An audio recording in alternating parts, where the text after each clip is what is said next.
One of the State Fair's biggest supporters is State Ag Director Greg Ibaugh. Here enjoying some livestock shows. He'll be at the fair just about every day. We caught up with him for more thoughts on the fair and the latest in Nebraska agriculture.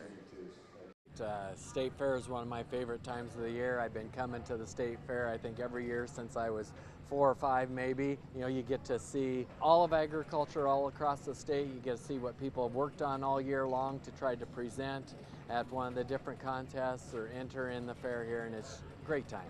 And you, of course, represent Nebraska agriculture, and I think when you get done at the fair, you're heading overseas again soon. So the governor is leaving right after the fair to go to Japan for the Japanese trade mission. We continue to make inroads all over the world, especially with beef, but all of our products. And that's right. Japan is a great market for everything from popcorn to pork and beef, corn, wheat, soybeans. They really are a great opportunity for Nebraska agricultural products, and they're even a possibility for ethanol exports in the future. We've got a governor who talks about adding value through agriculture, value-added agriculture, and growing the state through livestock, and it certainly seems that that's setting a positive tone, don't you think? That's right, and we've seen a lot of livestock growth in the last few years in Nebraska. Our hogs numbers have increased by 16% the last 3 years. We've eclipsed Texas in cattle on feed and continue to be the number one red meat producing state in the nation.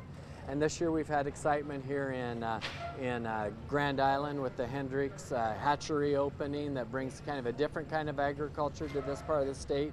They'll have a turkey hatchery in Beatrice, and of course Costco is bringing huge broiler production and a harvest plant into Fremont, Nebraska.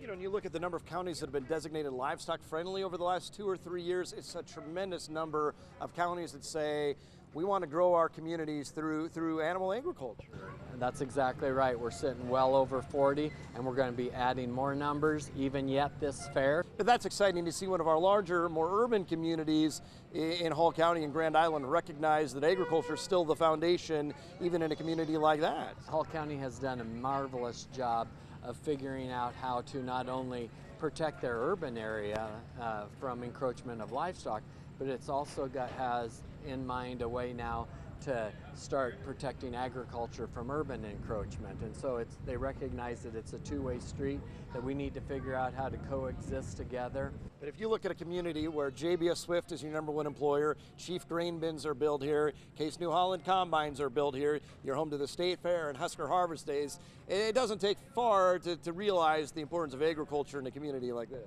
That's exactly right, whether it be production agriculture or some of the jobs that support that production agriculture, like you just mentioned with manufacturing.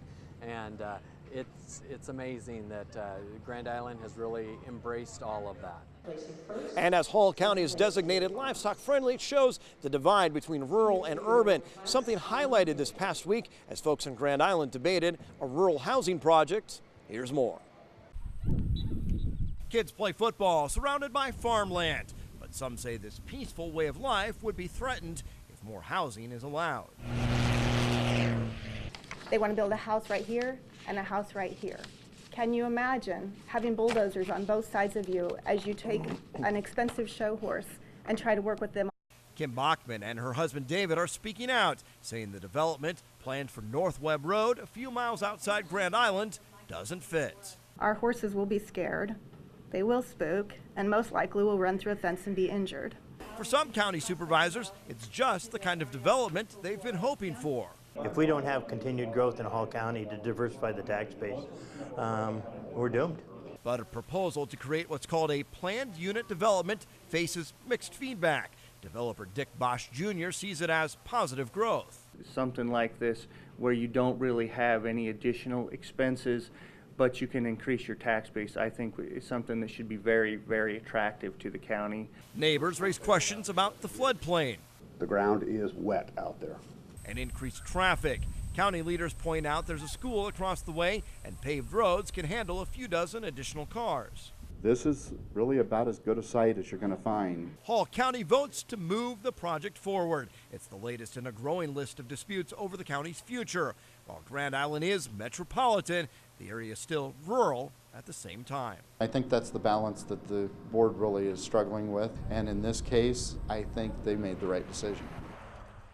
Up next, to look at improvements in drought conditions, and you're going to want to stay with us as we talk about the growth of Nebraska FFA, coming to you from the Nebraska State Fair.